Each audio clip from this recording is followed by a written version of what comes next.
Time Pizza and Health Texas proudly present War Week Radio with 5-decade fight trainer James Gogue. Guys, happy Sunday and welcome to War Week Radio, guys. Want to thank you for joining us at this time. And if it is Sunday evening, well, that means only one thing, that we're going to be seeking the counsel of our very dear friend, 5-decade fight trainer, the incomparable Coach James Gogue. James, how are you doing this evening, sir? Hey, Joe, I'm doing good. I'm doing good. I can't say for the shit show they had last night, it was just awful. God awful. Well, you told us as much, because when we tried to preview this fight card, or at least when I did on Thursday night, right, early Friday morning to be exact, you didn't want to talk about it. That was fucking garbage. Yeah. Well, I tell you what, we're going to shout out to our brother Susem. He says, salutes to you, man. He said, Saturday fights were duds. Let me tell you this, Joe. The only reason Heyman's in business right now in PBC is because of Showtime. If Showtime ever pulled the plug, so PBC would be like a sinking ship, a fast sinking ship. That's the only way that's the only way they're getting dates nowadays. They're not getting no more Fox dates. Except that pay-per-view, you know what I mean? But you can't rely on that pay-per-view because none of them fucking guys can sell pay-per-view. So yeah, the Showtime's the only one that's keeping them afloat right now. PBC. That's absolutely right, guys. That's absolutely right. And once again, huge misconception floating around the internet right now. YouTube, Twitter, Facebook, and everyone seems to be throwing daggers at Al Heyman about these pay-per-views, right? When in reality, it's the network's event, right? Look, when you sell the event to a big casino and they pay for the site fee, your job's done as a promoter. It's their event now.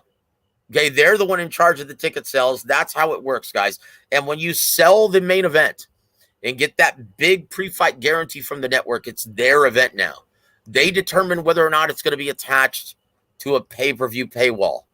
Okay, that's it. It's up to the network. And it's obvious that Fox, they don't want to have anything to do with these boxing events because they can't sell sponsorship to any of these events. So what do? Out of necessity, they attach it to a pay-per-view revenue stream. That's how it works, guys. Okay? So it has nothing to do with the promoter at that point. Want to give a shout out to our brother Haplotype. Thank you for joining us, brother, and thank you for supporting the coach, my friend. Also want to give a shout-out to my brother, Issy DeVoe, says, Coach Gogue, I'm here for all the smoke. Greetings from Southern California. Joe here, and I was at the Punch Bowl Saturday. Yes, a lackluster event. Lots of empty seats. Well, yes. Was it half full? I bet you it wasn't even half full. No, from all the photos that I received, and please, Issy, you were there, so please let us know if we're incorrect in our assessment. But from the photos that I was given from people who were at the event, it didn't even look half filled. It was embarrassing, to say the least. I bet you they couldn't give tickets away for free. Okay? Yep. Look, if their efforts if they tried to paper the place, they failed miserably. Yeah. So anyway, I tell you what, hope you had fun nonetheless, though, Izzy. It's always great to take in a major live event. But yeah, just comment on your experience, brother, and we'll be more than happy to share it with everyone on this show. But I tell you what, moving forward, Coach, let's take a look at the event because look, and I'll be honest with you guys, Coach didn't even want to do the show tonight, right? Nah. Would you like to explain why, Coach? You got to convince, man, because after watching that shit last night, I'm like, man, we ain't got shit to talk about, man. I mean, boxing, like I said, I've been, bitching and complaining about it. I try not to be negative because it's a sport I'm in, and it's a dying sport. I just can't see how this shit's going to survive or how it's going to look, 5-10 years from now. They keep doing this shit. They're not doing nothing to create new fans. The new fan demographics, 18 to 35, they're doing nothing to grow that most important demographic. only fans that are out there right now is guys my age or a little bit younger, but they're doing nothing, man. UFC is grabbing the attention of mixed, combative sports. They're taking all our fans and everything. They're getting all the mainstream press. Boxing, nobody gives a shit about boxing, man, except if you're a hardcore fan, which is not. There's not a lot of them in boxing no more. It's a joke. And why? Because of shit last night. That's just one of the reasons why. Putting that shit last night. I remember Showtime. They never used to put crap like that. That shit wouldn't even qualify for a Tuesday. That shit last night wouldn't even qualify for a Tuesday night fights. Maybe. Yep. Maybe on a bad day. Okay. I remember Showtime. No. Last night's event looked more like a Friday night fights, Coach. Well, look. I remember back in the days, Showtime used to put on some great events. I mean, some sizzling events, man. Yep. Not no more. Now it's what do you call it? The Protection League of Al Heyman fighters. Okay, that's all it is. They're giving them tune-ups to stay busy. Who the fucking cares about that Fondura guy, man? Fuck him, man. Who cares? And he looked like shit yesterday. He couldn't knock out a guy Earl Spence knocked out in the first round. All right, and that guy he fought was ordinary. Yep. Tough guy, took punches, but it was nothing special. He should have got that guy out of there. And he was trying to show a new side of him that he could box. He looked terrible doing it. Okay, when he tried to stay in range and try to control range and distance, you could see he never done it before. All right, he looked like an amateur with 5 professional. He looked like an amateur with 5 amateur fights. Trying to fight like that. His style is in the pocket. And he couldn't get that fucking that jump out of there. That guy, Earl Spence, got out of there in 1 round. What the fuck, man? You know what I mean? That's and that whole card. The one fight that was good was that in Cajes and Martinez. That Martinez, he was meaner, he was tougher, he was physical and outpunch and Cajes again. He just can. He can't handle that type of hard, physical, high volume attack. Okay, he basically beat it. He beat the Filipino. Using that game plan. Okay, and that was pretty much it. The other fights, Adami's fight was a mismatch. It sure seemed that way, didn't it? Yeah, that was and the main event. Oh, geez, like I said, man. I remember Showtime, man. They used to get ratings 1.5 million, 2 million, over 1 million consistently. Now they're getting under 300,000-400,000. Shit, fuck out of there. Get the fuck out. Oh boy, I'll tell you what, that's not good for fight fans. But once again, terrible for boxing. That's why I didn't want to. No, it's terrible for the sport. I didn't want to watch the fights last night, but all the football games were done, so I turned it on. Oh my gosh, Jesus, this is fucking garbage. Oh, speaking of which, brother, my condolences for your Oklahoma Sooners getting blown out by the Longhorns. Boy, I really felt for you, Coach. Oh man, yeah, they're going through problems right now, man. Poor coaching, poorly prepared, a backup quarterback that they should waste a scholarship. But that's football. Well, if we had a football show, I could talk about that. But they're going through problems, but at least, they packed the fucking stadiums, all right?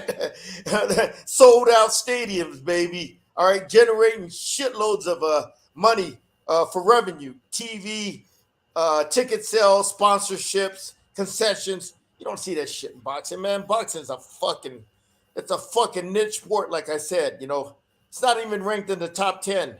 Has the most favorite sports to watch nowadays, man. Number 10 is skateboarding. I think. Yeah, or no, badminton. Yeah, badminton. Oh, jeez. Yeah, badminton. Oh, my gosh. That's how far boxing has fell. And what do they do, to instead of trying to improve their product, they're keeping it the same or it's getting worse. Fuck this business, man. I'm sick of it. But anyway.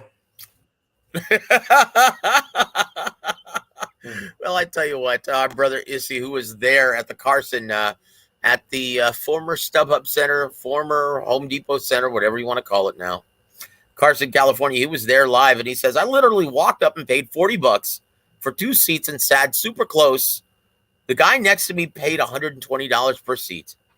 Good for you for waiting to the last minute, my friend. That's the way it works. That guy that got paid $120 per seat, man, he was nuts. I mean, he got suckered.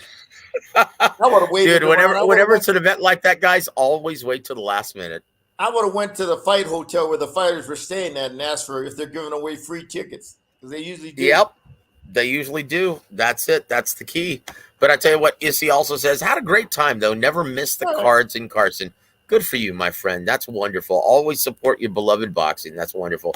Also want to give a shout out to my brother, Frank by the Bay. He says, Coach is breaking my heart, but he ain't wrong. Yeah, I'm breaking my heart too. But I know I'm right. I'm just being upfront. Man, yep, he's just being honest. And Coach, keep doing what you do, brother, because we love you, man. That's why we listen, man. I tell you what, Issy also says, I know it seats 9,000, but it may have been maybe 3,500 people. I think you're being nice. But I will say this, the last event that I did ring announcing for had more than that, and that was a club show. So they probably that says it all now, doesn't it? That says it all. How many paid, though? There were probably luckily 1,500 paid. 2,000. They probably paid with half of those 3,500 there. Yeah. Oh, boy. Oh, boy. I tell you what, that doesn't bode well for Sebastian Fundora in terms of being an attraction and a ticket seller. But, guys, let's briefly go over the card because the way he looked like that. Well, who the fuck cares? Well, I tell you what, the focal point of our show is going to be previewing on ESPN Plus October 15th, next Saturday, or this Saturday coming up, live from Melbourne, Australia, Devin Haney versus George Kambosos Jr., the sequel in your 12-round main event for Devin Haney's WBC, WBO, IBF, and WBA lightweight titles. And also we're going to preview, here it comes, from the Barclays Center in Brooklyn, New York, PBC on Fox pay-per-view, Deontay Wilder versus Robert Helenius in your 12-round heavyweight main event, the return of the Bronze Bomber. We're also going to talk about Caleb Plant versus Anthony Durrell. We're also going to talk about, well, Clarissa Shields versus Savannah Marshall in your main event from London, England, 10 rounds for Shields' WBC, IBF, and WBA women's middleweight titles, and Marshall's WBO women's middleweight title. We're also going to talk briefly about Michaela Meyer versus Alicia Bumgardner. So that's about it. That's going to be the focus of our show. But very briefly, Coach, let's go through last night's card. Once again, the main event of the evening, Sebastian Fundora versus Carlos Ocampo. And the biggest stories were not really Sebastian Fundora and Carlos Ocampo. It was how wide the scorecards were and referee Jack Reese. Now, once again, guys, I have to give a shout out to my family because I didn't watch, admittedly, I didn't watch any of the fights last night. I'm just having to, in fact, I didn't even watch any highlights because I was celebrating my mother's 80th birthday last night, and I was there with my family. So I want to give a brief shout out to my mama. Thank you, Mama, for giving me the spiritual foundation of Roman Catholicism and teaching me that the salvation in life is the Holy Trinity. Thank you, Mom. I love you so much. And also want to give a shout out to my family. They have my heart. My brother, Gary, my brother, Eddie, my brother, Anthony, and my sister, Mina.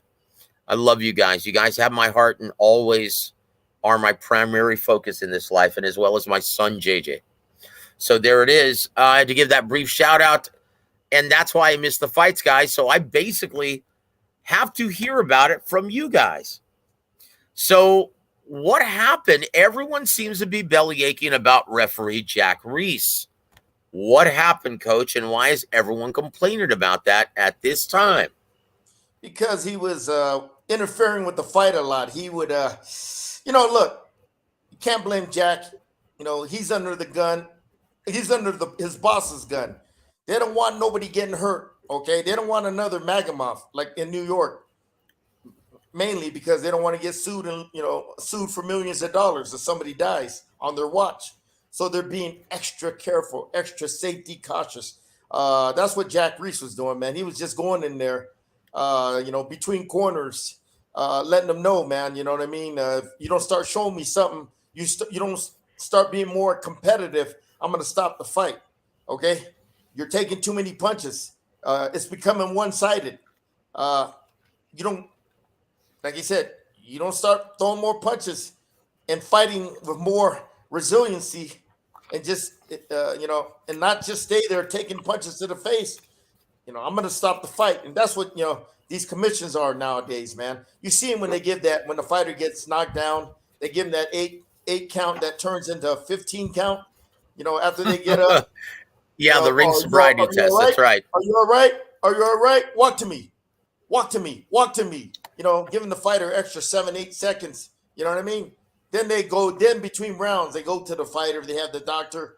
If you get knocked down, to make sure you're all right, checking your eyes and this and that.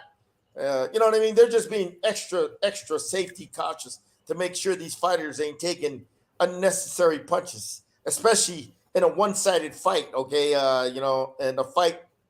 There's no fight. There's a low probability the fighter could win. That's when he'll start going into. He did it to me one time. I had a fighter. It wasn't. It wasn't one of his better days. He came to me in the 5th round, and I said, we're good. He goes, no. Listen to me. If your guy doesn't start becoming more competitive and start showing me something, I'm gonna stop the fight. I said, okay. The next round, my guy got hit with a hook right hand and he dropped him and he stopped it automatically. So, I was in the corner. He came into my corner, and I guess he was trying to explain himself. I said, man, I ain't got a problem at all, man. No problem at all. My guy didn't need to take no more punches. Sometimes a coach like me, they're real competitive, and they want their fighters to be competitive and resilient, like their coaches. And they, no matter how tough it gets in that ring, they want them to forge ahead. But there's a time you do that when the fight's competitive, okay, and it's close. That's when you want your fighter to be resilient, competitive, tough, physical, okay, to separate yourself from your opponent in a close fight. But when it's a one-sided, beatdown, and your fighter's taking a lot of punishment, and the odds and the probability of him pulling a miracle off are very, very low. Okay, and you let the fight continue. He's going to take more punches. Yeah, that's when the refs start stepping in, and because the way they figure it, if the coach ain't going to do it, the ref's going to do it, and the ringside doctor's going to do it. He's gonna look at Reese and tell him, watch him. I mean, you guys don't see it because you guys watch it on TV, but between rounds, you'll see if a fighter gets his shit whooped out of him and it ain't going good, he'll get into the ringside doctor will jump in the corner, check his eyes, okay, to see if they're not dilating. Okay, that's the number one thing they look at. They check the fighter's eyes. If they see the fighter's eyes dilating, that means their brain's in shock. That's what happens when you take a lot of punches and your brain's in shock. Your pupils start dilating. They start getting big. And once they start seeing that, that's when it becomes dangerous, okay? And they'll either stop it or they'll tell the ref, let them know you got one round. That's the reason why, a lot of what Jack Reese was doing last night. He was getting a little bit, I want to be the star, okay? But he was just looking out for the safety of the fighters. So he was acting a little more like Joe Cortez last night. Yeah. But Joe, like I said, he's under the gun. I mean, I understand completely, sir. Look, between rounds, Joe, that commission doctor is looking at him, okay, and he's telling him, "You got one more round," or he'll get up in the corner, like I said, and he'll examine. You see when they put that little light in their eyes? Yep, checking the that's pupils. right. They're checking That's the right. pupils. Yeah, man, I've been through that shit before, man. So, yeah. Anyway. So guys, it's very it's imperative that you understand that all of these referees and judges are contracted employees of the state athletic commissions. Okay? Yeah. That's imperative that you understand that. I want to give a shout out to my brother HLD. Thank you for visiting with us, sir. Always a very knowledgeable fight fan. And we love your input, man. And thank you for supporting the coach on this Sunday night. My apologies for the helicopter flying overhead, guys. I'm on my patio doing the show tonight. Also want to give a shout out to my brother Toby Bartlett. He says, salute from the UK, Joe, Coach Gogue, and the chat. Salute to you, my friend. Thank you for joining us from the UK. God bless you, brother. I tell you what, let's go over. So, Coach, we get it. Okay, Sebastian Fundora, he failed to impress. And it just speaks volumes of this assignment, right? If he actually felt compelled, like he had the luxury of trying and adding new wrinkles in the first quarter of the fight, what does that tell you of the quality of opposition?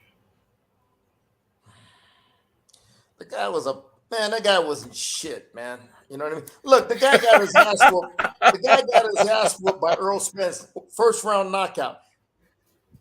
That they usually take guys like that and hey, you'll never fight again on Showtime, okay? Because you didn't give a respectable performance or ESPN or whatever. Next thing you know, he's getting another main event shot. You know what the fuck is this shit about? You know? A fucking joke, man. It was a fucking joke. That's what I think of him as his opponent. Tough guy, very ordinary, and just threw punches, blocked punches with his face and threw back. Okay. Well, I tell you what. Now we look at the co-main event, which was Fernando Martinez versus Yerwin Ancajas, right? Yeah.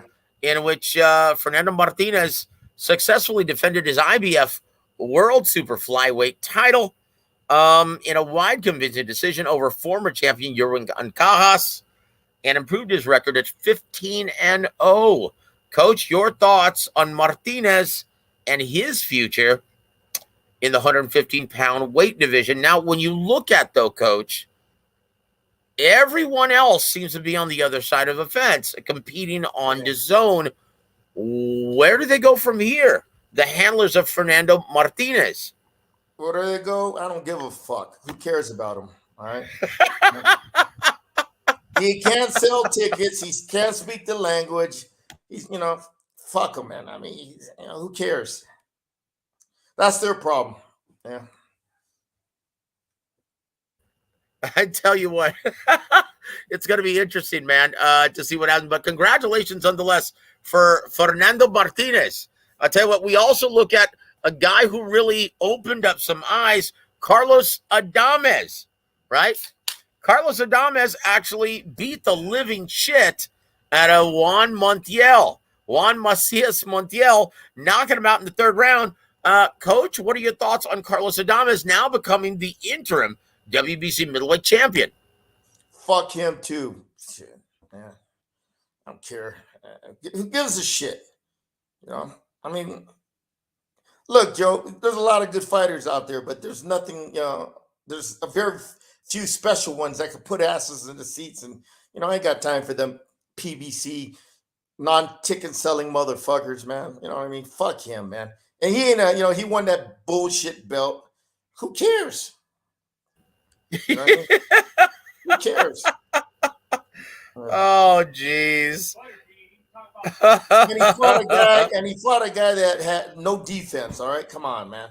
And, Joe, man, I don't even want to talk about shit like this. Let's move on, man. It irritates me talking about this garbage.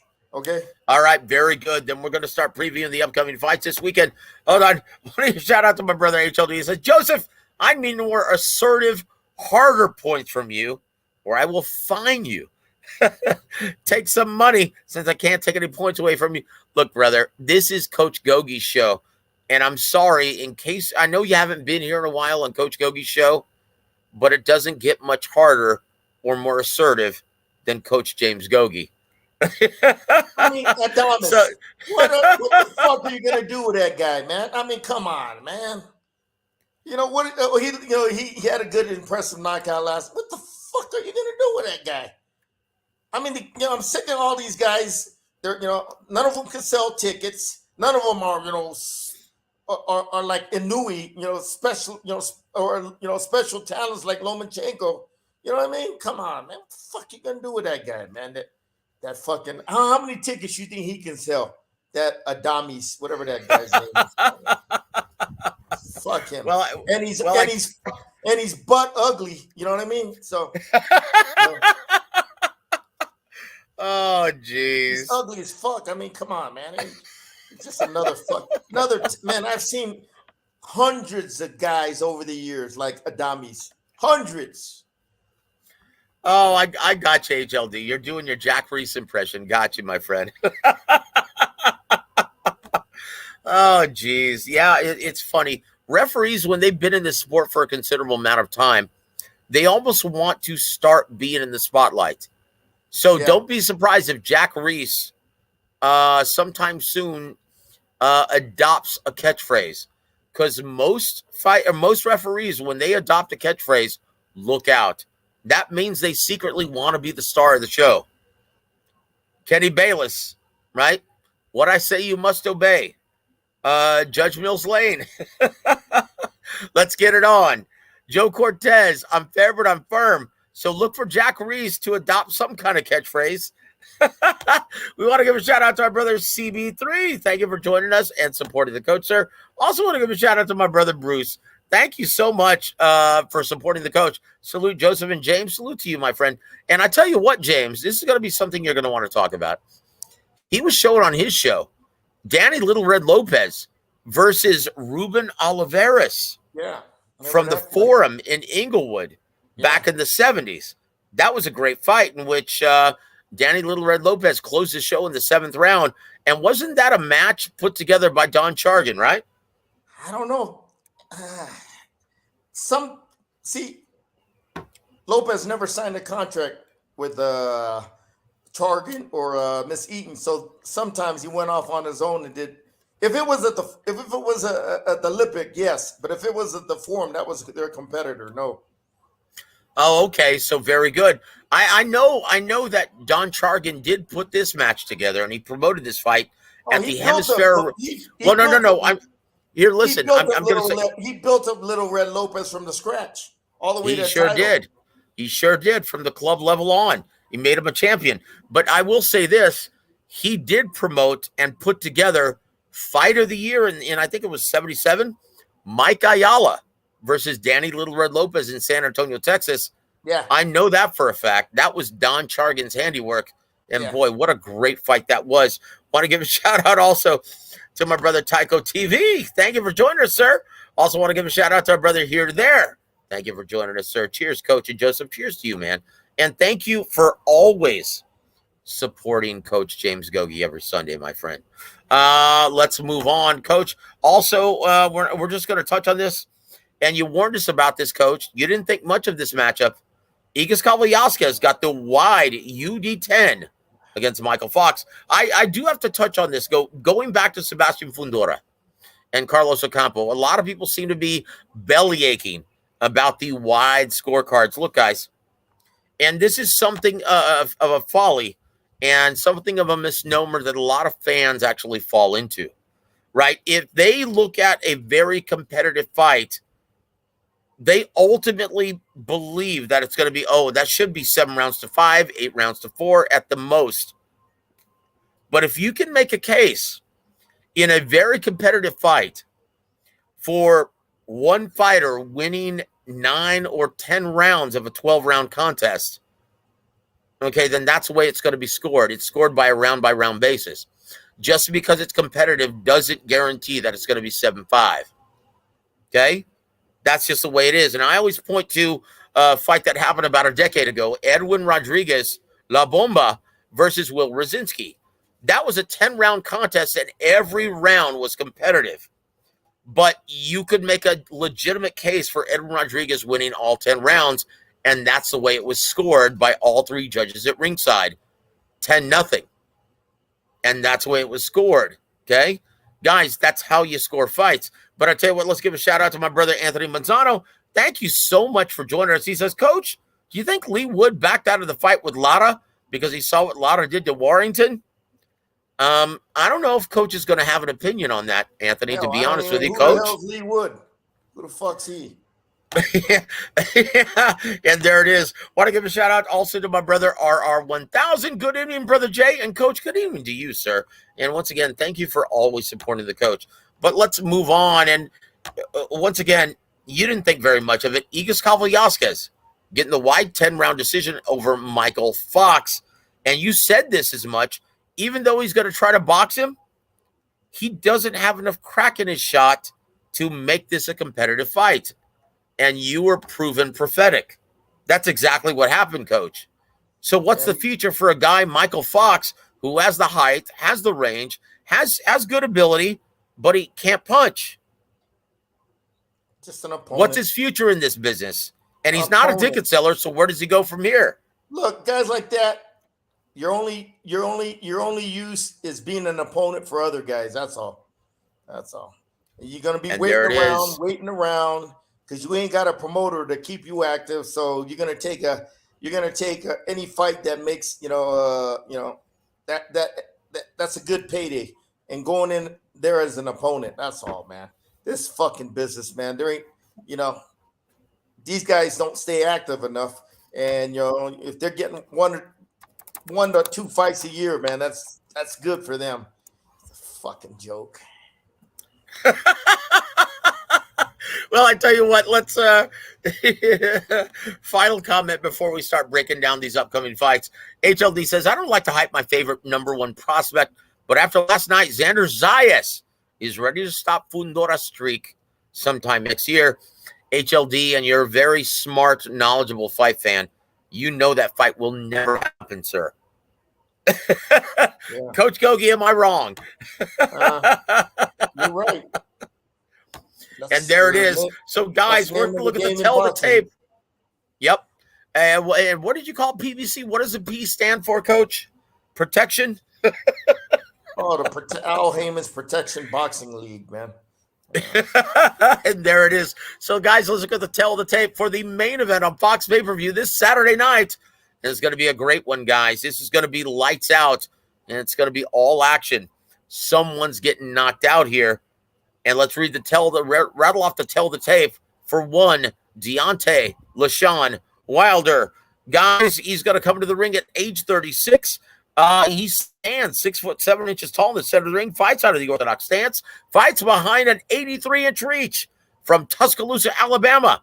He's got a fine record of 42 wins, 2 losses, 1 draw, 41 big wins coming by way of knockout. Coach Gogue, what do you expect to see from Deontay Wilder this Saturday night? His newfound boxing skills, using his footwork, using that long jab to control range and distance, the fast, sharp combinations, movement. Then that big right hand of his. If Malik Scott, his trainer, can develop a good jab with Wilder, it's just gonna make it so much easier to land that big right hand of Wilder. And when he hits you, good night. Yeah. To me, I think he's a shot fighter in the chin. Meaning, if he gets hit by this hard punching Helenius, I don't think he has much left because Fury, them 3 wars he had with Fury took it out of him. So once he gets hit on the chin, that's what I want to see. My opinion, if he gets hit on that chin a few times, he ain't gonna be able to take it, Wilder. But if Wilder hits that guy, that son of a bitch can punch with that right hand. So me, that's basic shit. Using his footwork, keeping in the range, and and setting up everything with that jab. Okay, with that jab.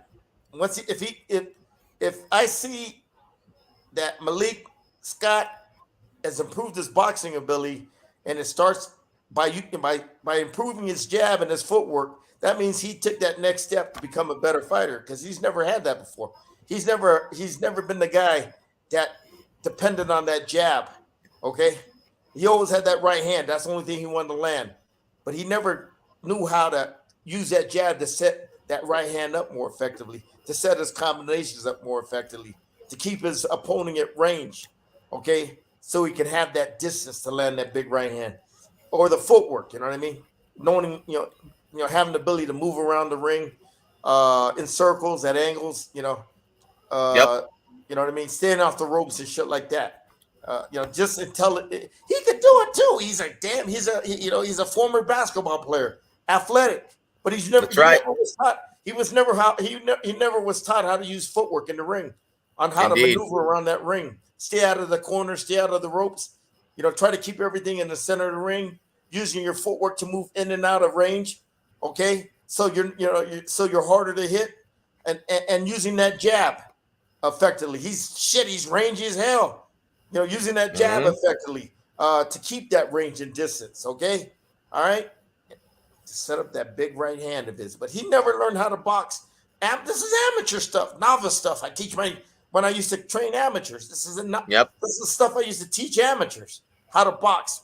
Using your footwork, using your jab, making sure your range and distance is correct. Okay, range meaning knowing your range on how far you got to be to hit your opponent, and knowing the range of your opponent. How far away from him. How far away from you got to? How far away from him you got to be not to get hit? Okay, but anyway, man, yeah, Wilder never was taught that shit. And I guess few videos I've seen of Scott. They're trying to, from what I've seen, they're trying to teach him that stuff. God damn, 36 fights, all in the amateur. I don't know, 25, 30 amateur fights. And he never learned how to do that. What a fucking joke. Yeah, jeez. Well, I tell you what, let's look at the tail of the tape for his opponent this Saturday night. The experienced veteran, Robert Helenius. Guys, the Nordic Nightmare is going to come to the ring at age 38. Jesus. Fights out of the orthodox stance, standing 6'7" tall in the center of the ring. Fights behind a 79-inch reach from Mariehamn, Finland. He comes into the ring with a fine record of 31 wins, 3 losses, 2 by knockout, with 20 knockouts under his belt. Coach, what do you know and what do you like about the Nordic Nightmare, Robert Helenius? Just an ordinary heavyweight that could punch. That's all. You know what I mean? If he could take Wilder's right hand, or if he can avoid it, and he gets close enough to land his right hand, he's a big heavyweight. He can punch, and I don't think Wilder's got a good chin anymore. But we'll see when this guy hits him. If he hits him, if he lands that big right hand, you know what I mean? To me, whoever lands their big right hand first, and I have a good feeling Wilder might do it in the first 2 rounds. Well, I tell you what, if you study tape and you look at Helenius, he is susceptible to the straight right hand down the middle. He has a hard time defending against it, but he's very good at timing his opponents as they're coming in to get him, right? That's his bread and butter. So this is going to be a really interesting fight. And I tell you what, credit to Tom Brown for putting this together. This is a great matchup. And this is ordinary. He ain't got shit. Yeah, and I tell you what, we'll find out on Saturday if the coach is prophetic. But look, if coach says it, my money's on the coach, right? That's pretty much it. But look, here's something worth answering, right? Toby Bartlett, he asked a very good question. He says, Coach, how did Deontay Wilder win an Olympic bronze medal without being able to box? Shake my damn head. Guys, this is the heavyweight division. Coach, would you like to expound on that, sir? Because the other heavyweights couldn't fight. How's that? Yeah. If you ever been to these amateur tournaments nowadays, international or national, these fucking heavyweights are garbage. Absolute garbage. They can't fight.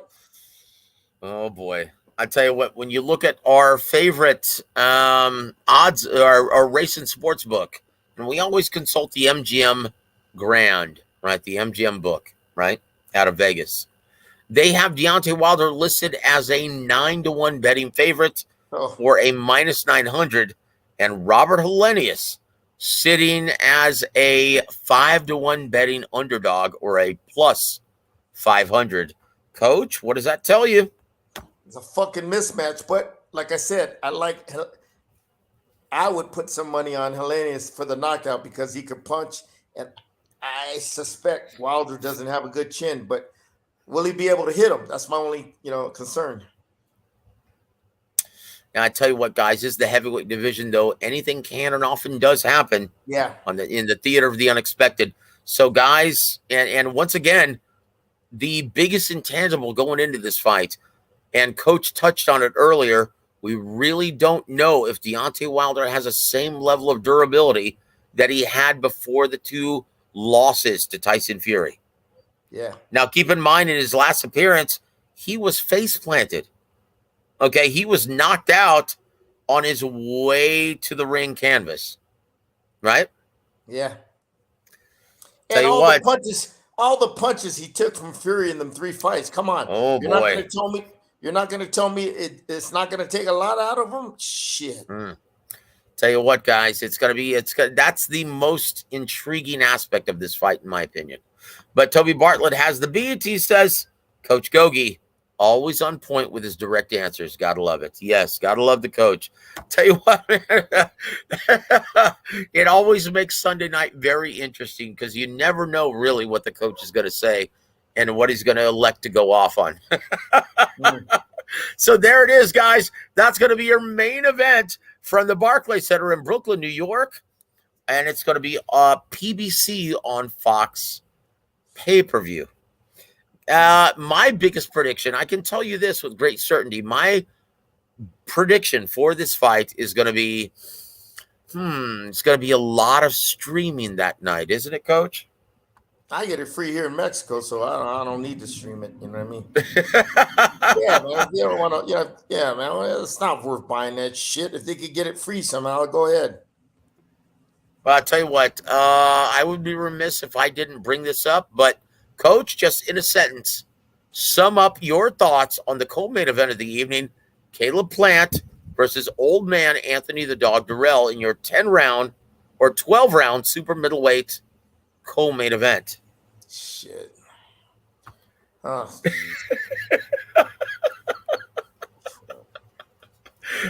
Caleb Plant doesn't. I'm not a fan of Caleb Plant. He's boring.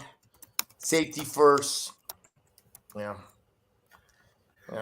He sucks. Okay, he's not my type of fighter to watch. He's garbage. Yeah. I'm not a fan of him. He ain't fought nobody. I mean, look at his resume. I mean, he only fought one guy, Canelo. On that's it. And guys, the real reason why he's in the co-main event of this event, right? Reason why he's the co-main, because he couldn't sell out my living room on a Saturday night. Yeah. He can't even sell out a venue in his hometown of Nashville. And that's the truth. Guys, let's look at the next event, and it's going to be your main event from Melbourne, Australia, on ESPN and ESPN Plus this Saturday night. Broadcast starts at 7:30, and it's going to be Devin, the Dream Haney, versus George Kambosos Jr. in their return bout. Well, the first one was a wash. It was a one-sided mismatch in which Devin Haney won the fight with his jab and his footwork alone.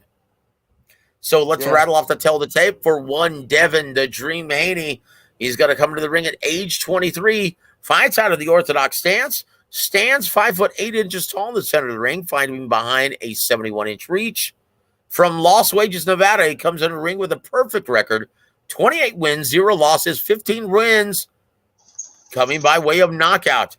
Coach Gogue, what's there to like about Devin Haney?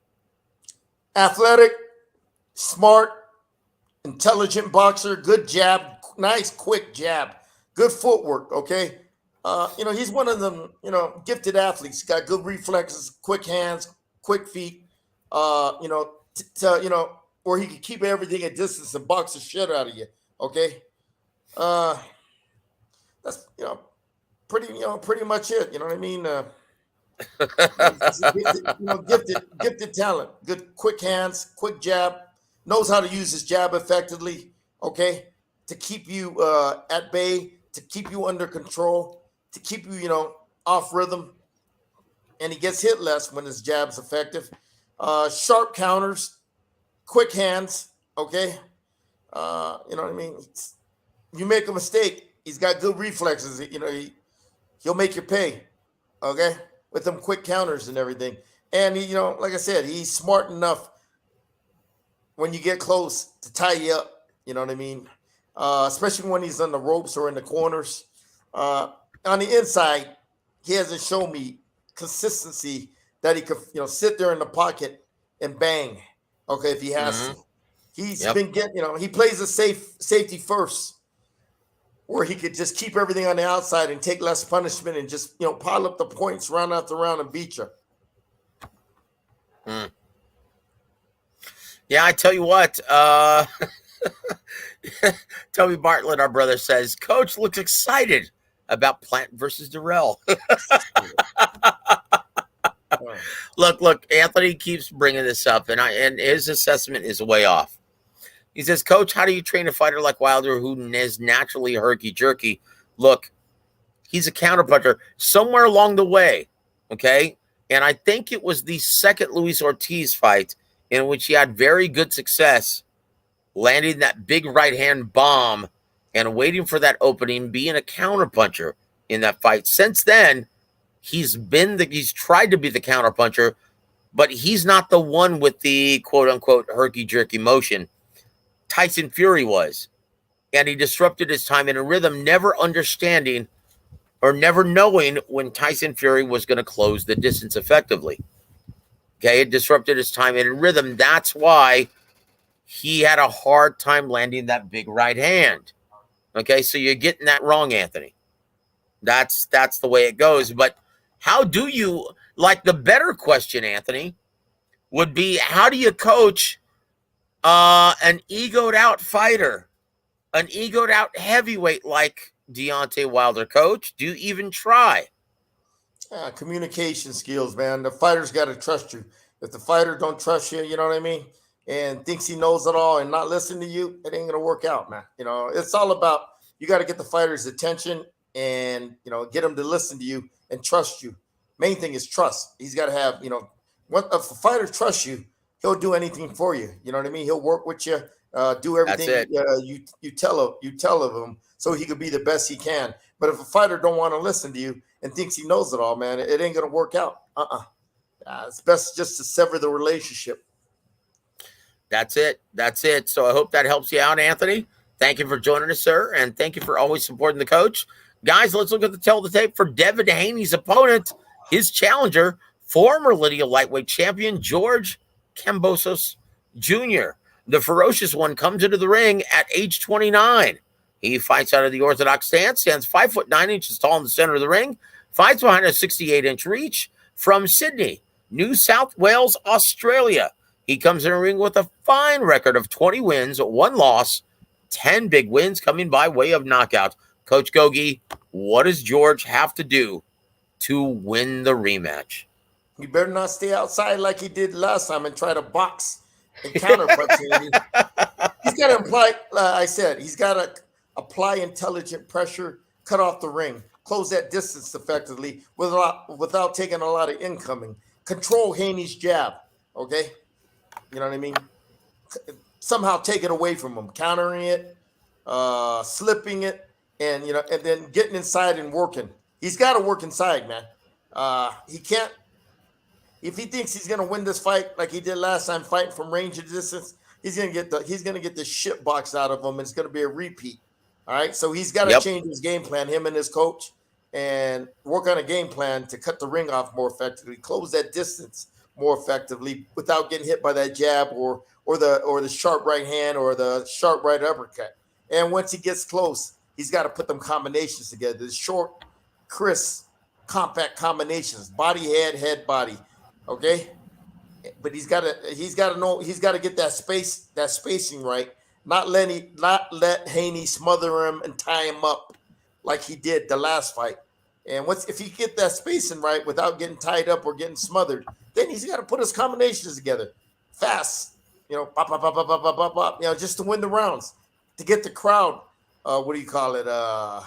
Roaring and excited. Okay, and that influences the judges. Okay, all right. That sure does. It makes in the judges' minds, oh yeah, okay, he's being the effective aggressor. He's throwing combinations. He's landed some shots. Okay, but he must apply intelligent pressure more effectively than he did the last fight. Cutting the ring off. Okay, trying to make him a stationary target as much as possible. All right, where Haney doesn't have that space to move around you, maneuver around you to get back in the center of the ring. Okay, keep him a stationary target. Where do you keep a fighter like Haney a stationary target? On the ropes or in the corners. All right. Yep. Yeah, and when you do, don't let Haney smother you and tie you up. If Haney tries to tie you up, keep your elbows tucked in nice and tight. Don't stick your hands out there because he's gonna grab it and tie you up. Keep your elbows, have the discipline. Like Fernando Vargas when he fought De La Hoya. Every time he got close to De La Hoya was trying to grab and tie him up. But Vargas had his elbows nicely tucked in, his hands up, and didn't give De La Hoya something to grab and tie him up. Okay, and that's the same thing with Kambosos. Kambosos got to get close. Okay, if Haney's gonna try to tie him up, or he's gonna try to smother him, he's got to keep that space, keep them elbows tucked in. Now, if Haney tries to come in close, okay, to smother him, use that forearm right here to block him from smothering him, okay, to keep that space he needs, okay, push him off him, okay, to give that space that Kambosos needs to put his combinations together. If I was Kambosos, once I got inside, I knew Haney's going to try to tie me up, get that forearm, that lead forearm, prevent Haney from tying you up, and push him off him. And once you push him off him, fire combinations, okay? Because once you push a fighter off you, he doesn't have the balance to fire back. So, boom, get inside, push him off him, fire a fast, sharp combination, okay? And if you hit him, keep firing combinations, man, because these are rare opportunities that you're going to be able to hit Haney. He ain't gonna give you too many opportunities, okay? All right, but you got to take advantage of these opportunities to win these rounds one by one, okay? But the thing is, he's got to make him a stationary target as much as possible, and you do that by applying intelligent pressure, cutting off the ring, closing that distance without taking a lot of incoming. That incoming, like I talked about, is that Haney jab, the Haney straight right hand, the uppercuts if he lunges in there. Yeah, but easier said than done. I don't know if the coaches, I don't know what the fuck they're doing in their preparation. I'm not there. That's what I would do. Because last time they fought, evidently his coach didn't work on these things I'm talking about. Oh, boy. And he boxed the shit out of them. So what do you got to do? If you made mistakes in your fight, you got to correct them. And you got to find that right strategy and game plan, which is going to work against Haney. Okay? But like I said, I don't train the motherfucker. I don't know if his coach knows how to teach a fighter on how to apply intelligent pressure. Okay. And, then you got to get the right sparring partners, okay, that are similar to Haney, okay, Well, it's easier said than done, like you just said, Coach. And let me tell you, once again, no problem, sir. No problem. Take your time, sir. Let me get my computer's going low, so I got to charge it. No problem, sir. We want to thank you for joining us, Coach, and being here. Once again, we are now at midnight on the East Coast, at least pretty close to it, and we're at 11 Central. So, Coach, thank you so much for devoting your time and breaking it down. That's brilliant stuff, Coach. And once again, this is Oh yeah, Joe, I forgot to tell you. When you apply intelligent pressure, you're closing that distance. You better have a nice, good, tight, high guard defense. So so you could take Haney's jab away or get hit with that counter right hand coming in. But when you're closing that distance, the number one thing you got to have is boxing's number one weapon is that jab in his face. When you put that jab in his face, he can't counter you. Mm-hmm. Okay? He can't. When you put that jab in his face, he can't try to smother you and tie you up. When you put that jab in his face, that's going to give you the space. That's going to give you the space you need to get closer inside and to keep that distance. But you got to keep that jab in his face. Okay, when you got him by the ropes, step in with a nice hard jab, double jab. Okay, and when when a guy puts a double jab, when a guy throws a double jab to you when you're on the ropes, man, you can't counter that. You can't, you can't try to smother and tie the guy up. So you got to put that jab in his face, okay? You just can't walk straight in, what I'm trying to say, okay? Because Haney, you know what I mean? He'll find a way to smother you or tie you up. But if you put that jab in his face, boxing is number one weapon, okay? And the number one weapon when you apply, the number one weapon you apply when you're putting intelligent pressure, besides footwork, closing that distance, cutting off the ring, okay? But, you know, is that jab. That jab is going to get you hitless coming in. Then if, you know, he ain't got, use, you know, head movement if you can to slip those punches, a lot of head movement. Yeah. And that high guard defense, if you can't see them punches coming, at least you got your insurance policies up there to block those punches. Yeah, but does it hear? And I'm talking all this shit, but does this coach know how to do this? Evidently, the last time he didn't. All right, and he got his ass whooped. Yeah, he got taken to school, Coach, and I'm being nice when I say that. Yeah. Right. Once again, guys, an intangible that most aren't discussing because of how, well, I don't want to say easy, but how comfortably Devin Haney seen 135 after hiring a conditioning team, right? A nutritionist to make weight easier at the lightweight division 135. We'll see if he has the same amount of ease and, success in making 135. Okay. And once again, I think our brother HLD has a beat. He says, Kambosos change, Coach? I think for this camp, I don't know about that. Well, once again, he's not Jeff Fennick, is he, Coach? Can Kambosos change? It's hard. Everything I'm teaching you, everything I'm telling you, man, it's hard to do it in a fight, one fight. It takes a series of fights. This is the shit you should have learned from the four round stage, all right? This is the shit you should have learned from the 4-round stage coming up. You know, then you're trying to learn it in one fight against one of the best athletic talents in the world. Good fucking luck. Yeah. And there it is. Thank you, HLD. I appreciate you hanging with the coach. I want to give a shout out to our brother Sly Tendencies. He says, Coach, who's paying $75 for Wilder versus Helenius? Come on. Yeah. Yeah.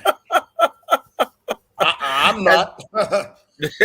And there it is. Want to give a shout out to our brother Toby Bartlett. Once again, he says, hey, Joe, it's 5 a.m. in the UK. Hey, what up, UK? Thank you for being with us, Toby. We appreciate you always supporting the coach, my friend. Sly also says, George trying to outbox Haney was a bad game plan. What the fuck were they thinking, man? Come on, try to outbox Haney. I'm like, oh Jesus, man! I knew this going in the first fight. If he tried to box with Haney, he would get checkmated real fast. I mean, you're talking about a guy on another level, superior athlete, footwork, reflexes, hand speed, boxing IQ. Come on, man. Yeah, Coach. Yeah, adding that new wrinkle to your fight game. Yeah, you can't do that over one camp. I'm talking about the last fight when they tried to when they thought they could play tit for tat with Haney trying to box him. Tell you what, Coach, we love it. Joe, learning a skill set like this, learning an important skill set on how to cut close distance, cut off the ring. It's hard. You can't learn it in one fight. It takes a series of fights over time. A lot of repetition in the gym on teaching your guys how to do this, man. It ain't easy, man. It ain't easy. Yep. No, it's not easy at all. Not easy at all, guys. And once again, it usually takes a series of camps to develop and add that new wrinkle to your, already existing fight game. We'll see what happens, guys. In my opinion, this is going to be George Kambosos' retirement match. He's going to earn several millions of dollars and then ride off to the sunset after he gets outboxed once again. But I tell you what, we'll see if he made those changes and what he needs to do to be successful. Well, if he's smart, he acquired Jeff Fennick to be a part of this camp. He did? If he's smart. No, I'm saying if he's smart, he did. I have no idea. Right? Because Jeff Fennick, boy, that was a great inside fighter. That was a great inside fighter, Jeff Fenech. He was fast and threw a lot of combinations. Bop, bop, bop, bop, bop, bop, bop. That's what you're gonna have to do with Haney. Yeah, that's it. Jeff Fenech, boy, he loved that. That's what he did. That was his. He was an inside fighter by trade. He absolutely loved that style. And so if Kambosos was smart, okay, preparing for the second fight, he hired Jeff Fenech. We'll find out, right? We'll find out this week. Our brother Sly says, "What up, big coach?" What up? Sly. Tell you what, thank you for always supporting the coach, my friend. Our brother Tycho TV says, "These low-level fights for high-level prices are erroneous." Oh, that's why you can't argue with you, brother. That's how you destroy the fucking attitude in fans, man. You know, charging them outrageous prices for these shit fights. Yep. That's it. Yep. I tell you what, and then Tycho TV also says Kambosos ain't going to win this fight, and he knows it. He's just fighting again for the payday. I agree 100%. He says, brother HLD says, Kambosos on Saturday has made like $24 million in his last 3 fights. He's good to retire. And in my opinion, he's got 1 foot out the door already, brother. Brother Toby says, in jest, hey, but Kambosos was the emperor, a Spartan warrior. How could he possibly lose? So our brother Montequilla, Adam Lopez, hey, thank you for joining the show and supporting the coach, Adam. We appreciate you being here, my friend. Former badass Adam Lopez. Oh, you still are a badass, my friend. What am I talking about? He says, I don't think any hire Kambosos does would help him to beat Haney at this point. Coach? He could get the fucking Pope in his camp to bless him every day. It ain't gonna help. What up, Adam? Dude, I love it. Thank you, Montequilla. We appreciate you being here, my friend. I want to give a big shout out to my brother from Thailand, Scott70. He says, Coach, can't write off Kambosos completely. Haney doesn't have the best chin in the world. Let me see. You got to hit him, though. Okay? That's you got to touch it first. Didn't do last fight. Yep, you got to touch it first. It doesn't matter. Yeah. Yep. You got to be able to hit that chin. That's it. Oh, Adam, thank you so much for being here. He says, love this effing show. We love you too, brother. Man. Thank you, man. Yeah, I hope everything's good with you, my man. Yeah, be safe. I tell you what, Adam is a happily retired married man. Oh, great. He's smart and got out of this bullshit and didn't stay in this fucking game thinking, oh, I can make this and this and this, and taking more punishment. He didn't need that shit, man. There's life after boxing, man. You know what I mean? You know, he knew he got as far as he could. He got himself to be the best he could be. Got as far as he could, and you know what I mean. That's all you can ask from boxing, man. It's very few like that make some motherfucking millions in this sport. Okay. Very, very few. You take all less than 1%, Coach. Joe, you take all the fighters out there. You probably get this many. Let me see. You probably where's my fucking finger at in this bitch? Yeah, you probably get this many. This many. A small percentage. Okay, that make money. Probably less than 1% that make the money in this business. The other 99.5% of the fighters, they starve. This is a fucking poor man's sport. And a guy like Adam, he gave it the best he could. He fought he fought a lot of tough guys. You know what I mean? That's all you can ask for, man. That's all you can ask. Do the best you can. And if it doesn't work out, there's life after boxing, man. You know what I mean? Now, I'll tell you what, man. But every time Adam was in the ring, very entertaining. He was an entertaining badass and a total warrior. I loved it. Yep. Loved every bout. Kudos to you, Adam. Thank you for joining us, my friend. Adam got to fight on TV a few times, man, a lot of times.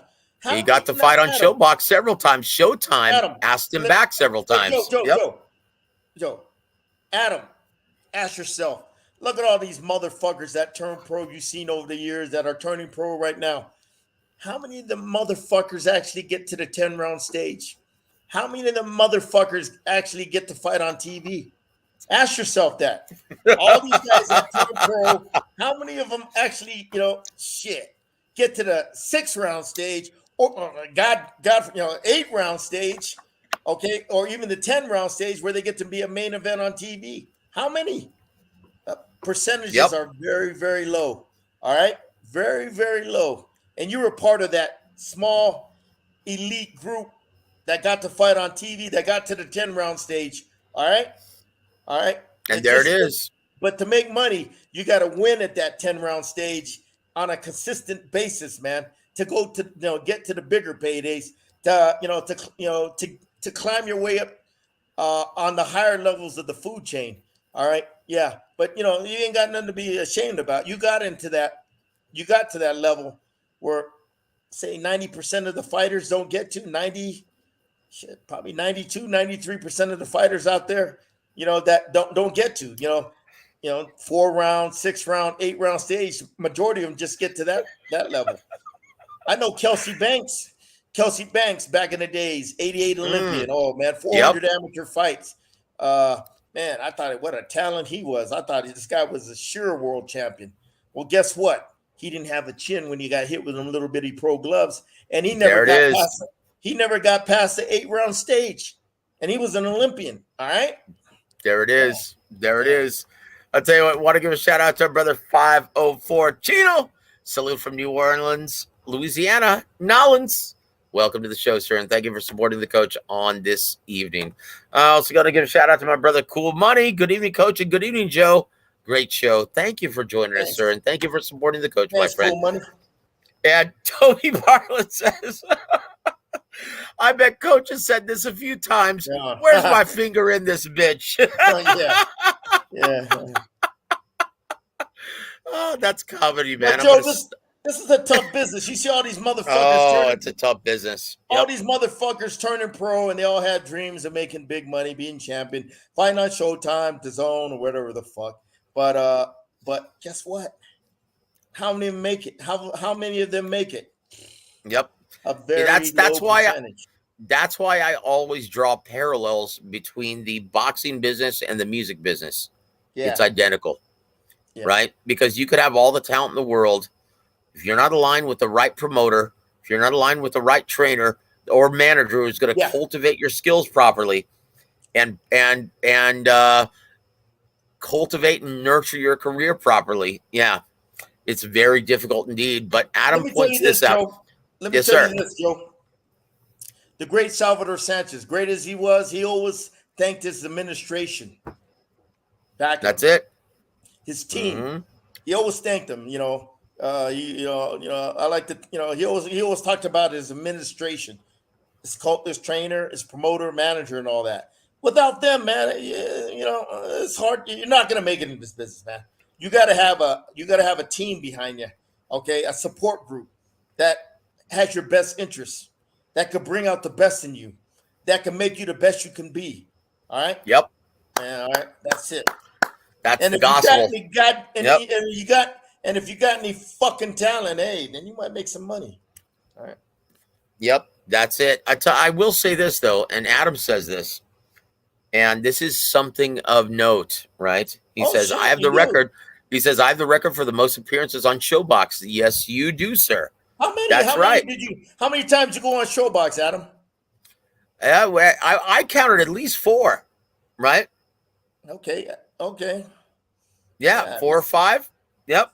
Yeah. And it was always a joy to watch him fight. And I had the privilege of calling several of his fights.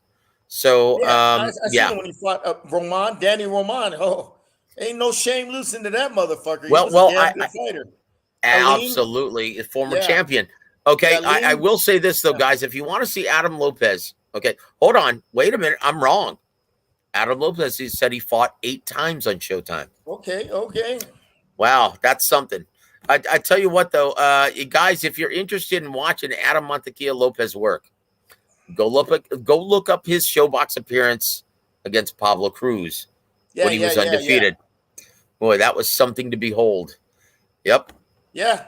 And his fights, like I said, man, he fought some badasses like Danny Roman, who's a damn good fighter. In fact, I thought Adam was going to win this fight.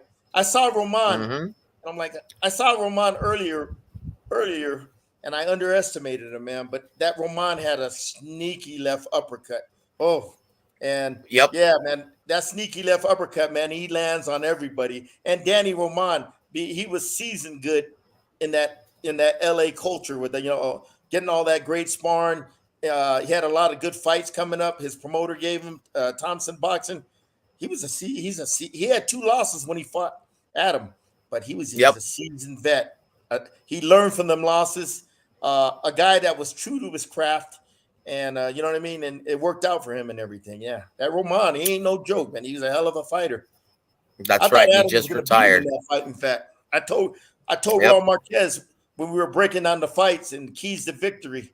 I was doing that with Raul Marquez and telling him what to look for. Then he goes, "Who do you think is going to win?" I go, "I think Adam's going to beat this guy. This guy's good. He's solid." But I underestimated him that fight. That Roman. Well, and maybe you can add to this, Coach. He said Thompson Boxing Yeah, really grows out of California. Really grows fighters the right way. they match And him. yes, they do. Yep. And Southern California, man, Adam, you got all them fucking gyms. You got 100 gyms, 150 gyms in that LA area. There's so much good sparring to make you better, to make you tougher, okay, to make you more resilient, to develop your skills, all types of styles, okay. Then you combine that with Thompson Boxing, matching you well. It's Alex Capanova, I think his name is. Yeah, Mm-hmm. he matches you very, very good and develops you and seasons you very good before he steps up your level of competition. Yeah, they're a dinosaur, a rare dinosaur in this business, Joe. They're a club show promoter that develops fighters. That all the way up to the 10-round stage, championship level stage. Yeah, yeah. So you got to give them credit because there's nobody else in boxing that does what they do. No, it's Campanova, not Casanova. Campanova. Yep. Yeah. Yep. That's it. Campanova. Yeah. That's Alex, it. He's good. He's solid. He He's sure a good is. boxing guy. I tell you what, I want to give a shout out to my brother, also a good boxing guy. I want to give a shout out to my brother G Funky. Greetings, Joseph and Coach James. Greetings to you, my friend, and thank you for supporting the coach. And guys, if you haven't already, please go subscribe to G Funky's channel. Always very knowledgeable, He got a always boxing great content. channel too. He sure does. G Funky's all right. on top of it. Very knowledgeable in boxing. Where's he Guys, from? Is he he's from California. He's from Sacramento. He's from Don's neck of the woods. Yep. No shit. Yeah, Yep. that was my G Funk. That was my breeding grounds in the 80s and 90s, man. Yeah. Yep. That was my breeding grounds. That's where I met Hall of Fame boxing promoter in 1983. Then I started coaching fighters in 88. I got to work with all his champions: Tony Lopez, Loreto Garza, Guillermo Jordan, and I also worked with Diego Corrales when he was an amateur. He was a national amateur champion, when I was helping him out. And that was my neck of the woods. Yeah, that's where I started. That's where I got my foundation in Sacramento. Yeah, G Funk. Back in the days in Sacramento, there was only like 3 fucking gyms: the Capitol Boxing Gym, the Washington Neighborhood Center where I was at. That's where all the best fighters were, and the Powell Gym. But that Washington Neighborhood Center we were at, yeah, the 916. The Washington Neighborhood Center is not. It's no longer a gym. They made it like in a museum. On 16th and D, they had 4 or 5 world champions that trained in that gym that came out of there. Yeah, little bitty shithole gym, probably 1,500 square feet the most. Handmade ring. It's like a Kronk gym. They had a handmade ring, 3 heavy bags, 2 speed bags, 2 or 3 speed bags, 1 double N, and a small place, a shadow box with a mirror. It was an old school gym, man. 16 by 16 ring, no air conditioning, no heater. In the wintertime, you froze your nuts off. In the summertime, it was hot as fuck in there. That's boxing, man. And it was in the 80s, the last golden era of boxing, okay, when Hall of Fame Don Chargan was cultivating that market with club shows featuring Freddie Roach versus Bobby Chacon. Bobby Chacon versus Art Frias, Capital Boxing. Ernie Guevara. Yeah, he owned the gym. I don't think it's. I think it's closed now. But Sacramento now, man. Tony Lopez, one of the champions I got to work with, my man. He's a warrior, a fucking warrior. I talked to him the other day. He says there's a shitload of boxing gyms in Sacramento, but they ain't got none of them guys could fight, and they ain't no promoter that knows how to develop them. What the fuck? Yep. They got a lot more gyms than when I was coming up. Tony told you there's a lot of gyms in Sacramento now, but there ain't. How come they ain't developing no fighters, no champions? Number one, they don't have a really good. They don't have a Hall of Fame promoter back in that area. Backing the fighters in that area. And the other reason is, I got my reasons, but leave it like that. Coach, we love your wisdom, brother. Yeah, We love your experience. Boxing, Ernie Guevara. Yeah. There it is. There it is. G Funky knows. My brother knows. So I tell you what, I want to give a shout out to my brother, Little Sly Tendency. He says, Coach, where does Coach Gogue put Roberto Durand out of all the lightweights in boxing history? I love Durand, so I'm going with Roberto Durand, number one. I heard Whitaker is a hell of a lightweight. Mayweather was a hell of a lightweight. Whitaker, Chavez, Arguello were hell of a lightweights. And if you go back further, I heard they had some badass lightweights back in the days, like Henry Armstrong and all that other. But I never seen a lot of film of them. I didn't grow up in the eras, but they were. If you grew up in that era, the 30s, the 40s, the 50s, the 60s, you were a fighter. Because back then, when Don Chargan got into business in 51, he said it was normal for fighters to fight 12 to 15 times a year back then. Yeah. It was normal, 12 to 15 times a year. And I'm going to tell you a story, Joe. I told you, some of you remember, but if you got a lot of new listeners, I'm going to tell you a story Don Chargan told me. He was a good friend of Sugar Ray Robinson. And that time he fought, Sugar Ray Robinson fought Jake LaMotta. It was such a brutal war that the public demanded a rematch. And, instead of waiting 6 months for the rematch or a year, they did the rematch 3 weeks later. 3 fucking weeks later after that brutal war. But get this. Get this. This was funny.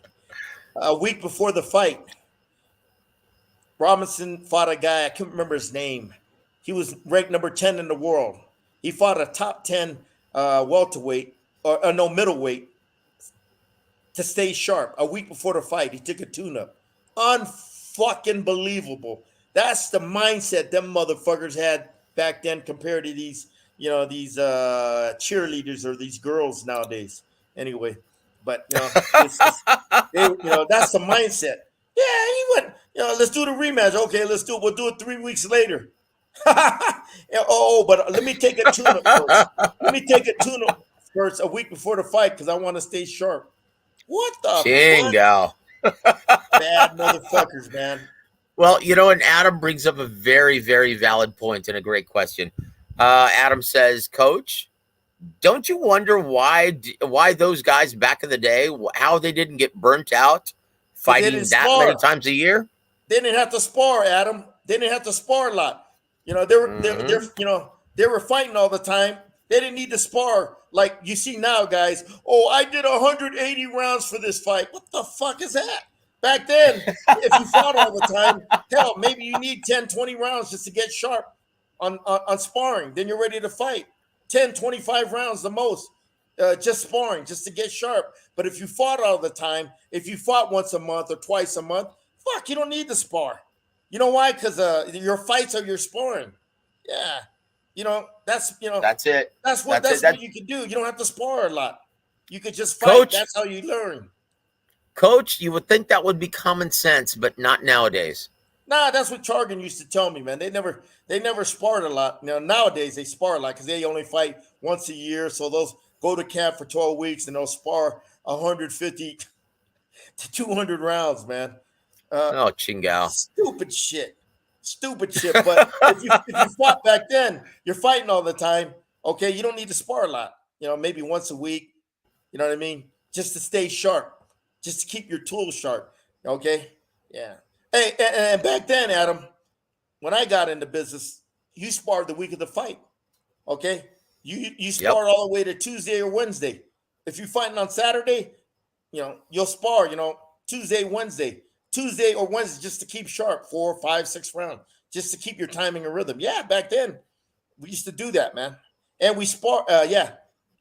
But if you're, when you're fighting a lot, you don't need to spar a lot. Give you an example. I had a guy named Carson Jones. I had him for like a year, no, 2 years. Yeah, and we were fighting a lot. He had maybe like 9 fights with me during that time. But you know what I mean? We didn't have to spar a lot, man, because we were fighting all the time. And that time we got that opportunity to fight on Showbox against that undefeated guy. I forgot his name, man. We upset the Brunson. guy. Yeah, Tyrone Brunson. We got Yep. the fight on 10 days' notice. And Carson said, "What do you think?" I said, "Let's take it," because he just fought 2 weeks earlier. He goes, "How? What?" He goes, "I said, just get to camp here," and he did the next day. And he goes, "When we're going to spar?" I said, "We're only going to spar a couple times, 6 rounds, just to get your timing and rhythm, to make sure your timing and rhythm's back. And I'll polish you up the rest on the pads. You're ready in shape. Just make weight. We're ready to go." Yeah. This is great stuff, and I love this conversation. Adam Montegia, he actually says that's actually true. Buck Smith had like 150 fights, and Adam says this. He says I talked to him at the Spence Ugas fight. He said he never sparred. Yeah, it's true. Why do you need to spar if you're fighting that much? You would spar. Hey, get a sparring partner. Okay, look, I just want to get my timing and rhythm down. You're ready in shape. Okay. You're ready. If your weight is already in reason to make weight, so you just get your spar once or twice just to get your timing and rhythm, and you know what I mean. Back then they didn't do no hand pads, so they just shadow box and hit the canvas. That's right. Canvas heavy bag. That's right. With them little bitty leather gloves. Yeah. Oh. And back then, Adam, them motherfuckers wrapped their own hands with canvas wraps, not like nowadays where these guys get their coaches wrapped by their, get their hands wrapped by their coaches. Nah, back then fighters wrapped their own fucking hands, man. Yeah. Well, I tell you what, it's a different world, Coach. It's a different world, and we love it. And once again, Sergio Michel. And guys, you know what? We're going to have to get Sergio Michel on the show very soon. Very knowledgeable, very experienced guy who's been in this business for a very long time. He says Warriors versus Canada. I think it's from Canada, right, Sergio? You're from Canada. No, he's been in this business for a very long time. He's like every job in this business, he's pretty much done it. Okay. So he's a very knowledgeable guy. Much respect, and thank you for joining us this Sunday, sir. He says Warriors versus prize fighter mentality. Yeah. That's it. Right. Tell you what, that's it. And Toby also has a beat. He says, common sense ain't that common nowadays, Joe. Oh, Jesus. Yeah. Yeah. So, Sergio, please drop us a line, my friend.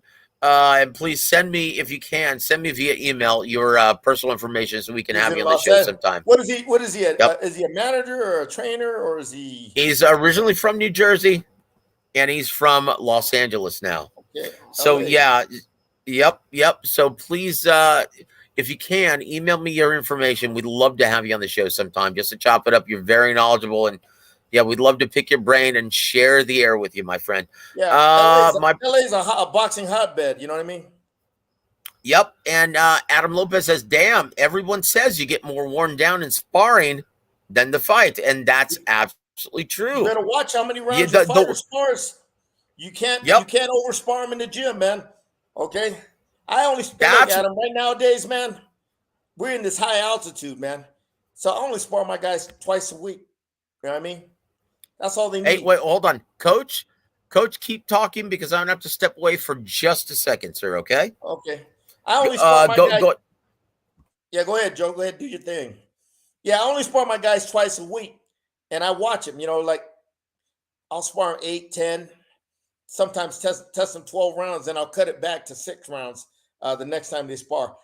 We spar on Tuesdays and Fridays. That's all I need. And they're ready to fight, man. Yeah. Because if they're going 8 rounds or 10 rounds during them 2 days, fuck, they're in shape to fight, especially this high altitude. It's 6,000 feet here. Okay. thin air. Okay, like sea level, man. You know, you do 1 round of sparring up here in this altitude, it's like doing 3 rounds at sea level. So you got to watch it, man. It takes an experienced coach. A lot of coaches, oh, we're going to spar Monday, Wednesday, Friday, and this is how many rounds we're going to spar. But, you know, sometimes your fighter, man, don't need to spar them. You know, if you got them scheduled to spar 10 rounds, but sometimes your fighter don't need to spar 10 rounds that day. Okay, you just look at their body. They might feel kind of sluggish, tired. So you cut it to 4 and get them the fuck out of there, man. Yeah, if they started feeling sluggish and tired, that means their body's overworked. So what you do is, as soon as they're done sparring, just have them do a little bit of sit-ups and shake, you know, stretch out, shake out a little, and have them get the hell out of there and let them recover the next day, okay? All right? Yeah, you got to pay attention to your fighter. Everyone's different, man. But if you, like you said, Adam, yeah, you spar too many rounds in the fucking gym, man, you're going to leave it in the gym. You got to watch it, man. A lot of people think I'm crazy because I spar my guys 10, 11, 12 rounds. But, but we only spar twice a week, man. But the thing is, if I feel, okay, they're hitting the peak, I'll back off. I won't spar them. You know, if I feel they're peaking and we got 3 weeks before the fight, shit, I'll quit sparring them for a week. All right? A week and a half if I got to. Just to, like, let them build some rust. You don't want to have your fighter peak too soon. All right? Because when they start peaking too soon, they leave it in the gym. So you got to watch it, man. You got to watch it. That's an experienced coach, man. I've been in this shit long enough. And I've worked with so many fucking fighters. I understand what every fighter's needs. Every fighter's different now. You got to watch it. Are you back, Joe? Yeah, yeah, I sure am, brother. Yeah. It's funny, man. And Coach, once again, what's amazing, Coach, and I have to point this out. We started out the show talking about something you had absolutely no interest in. And lo and behold, it's turned into one of our most educational excuse me, this is more podcasts in quite some time. Yep. What I'm talking about interests me more than that shit I see out there that they call boxing. Fucking garbage. No, and here's the reason why I'm laughing, guys, because Toby has a beat. He says, Joe's gone off to take one of those Veda random piss tests. Yeah. Well, brother, I'm not going to admit to that, but yeah, you know what you're talking about. So on that note, Coach Gogue, and once again, it's been an honor and a privilege to share the air with you for over a decade. Oh, thank you. And I look forward to the next decade and once again, guys, and I'm not going to sugarcoat this. Every single episode I do with the coach, I learn something new every single time. Man, and it's funny, he'll forget about something. Yeah. And when you bring up a new topic that sparks his interest, you'll hear different stories. Like tonight, I've heard things that I've never heard from Coach. Like what? Oh, a lot of the things that you're discussing from your time, just these pearls, man. And once again, it's a testament to how much the coach has been through in this brutal ass-beating business. Man, I forgot so much shit. It'll just come up in my mind. You know what I mean? Oh, yeah. So, Coach, I hope, and if any of you guys, and I know this is Sunday night, and we're getting ready to start a new week, but a work week, but if any of What was that, Joe? You broke up. So much. Internet went up, Joe. Oh, no. How am I? Am I good now? You're good. Okay, am I good now? Okay, so Coach Gogue, here's to you, brother. Thank you so much there is no War Week Radio without you, sir. So here's to you, sir. Down the hatch. Yeah, like I said, man, this is the training aspect. You know what I mean? Maybe I'll talk about the manager aspect one day, or the business. But I'm just telling you, a lot of trainers out there, they're not as experienced as me, where they could see where how much a fighter needs to work. Like I was saying in the gym, you know what I mean? Fighters need, how many rounds fighters need to spar to get to their peak and everything. They don't need to like Adam said, you wear yourself out with over sparring in the gym. You leave it in the gym. Not good, man. Nah. Yep, that's it. And our brother Frank by the Bay has a beat. He says, best show in the YouTube boxing community, hands down. Thank you, thanks. Sir.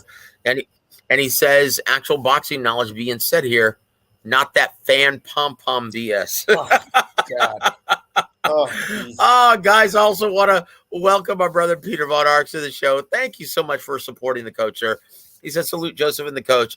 Guys, if you haven't already seen this, go check out Peter Von Arx on YouTube. He's a great guitar player. Not just a good one, a great guitar player, right? And Tycho TV has the beat, man. Yep. Coach Gogue is the real brother. Also, our brother Issy DeVoe has the beat. He says, Coach Gogue is an absolute treasure to the boxing community. This is social media's true intent. Educated and information. Thank you all. No, thank you for joining us and always supporting the coach, sir. Thank you. God bless you, brother. I tell you what, though, unfortunately, though, guys, we're 90 minutes in. And so, well, Taika TV has the beat right here. There's a last comment, guys. Taika TV says, a lot of these dudes that have boxing channels are just fanboys. That's all. Fucking yes, he is. Fanboy dummies. Yeah. Well, I tell you what, guys, and once again, I just hope everyone realizes how fortunate we are to be able to share these Sundays with Coach Gogue, because this is a plethora of knowledge that we're getting from someone who's been in this business for 5 decades. Oh, thank you, Coach, for your time, sir. Thank you for always. You don't want to be reminded of how much time you spent in this business. Look, if I had to do it again, Joe, I would have got my MBA from the Wharton's Business College. went a different route in life.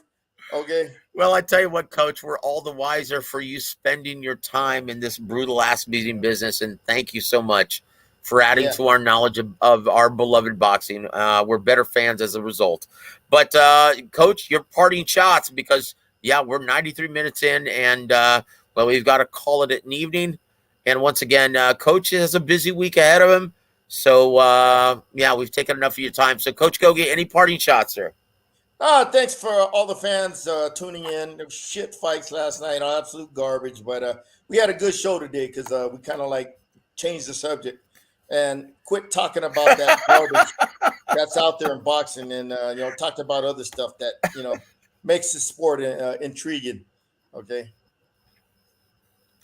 There it is. And the last comment, Sergio Michelle says, yes, fanboys that do not understand martial arts or human biology. Coach is right. Yeah, you're right. You're right. Yep, that's it. I tell you what, though, guys, on behalf of Coach Gogue, I'm Joseph Heron. You've been listening to War Week Radio, guys, and it's been an absolute privilege to share the air with Coach Gogue on this evening. Guys, have a great week, everybody.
Halftime Pizza and Health Texas proudly present War Week Radio.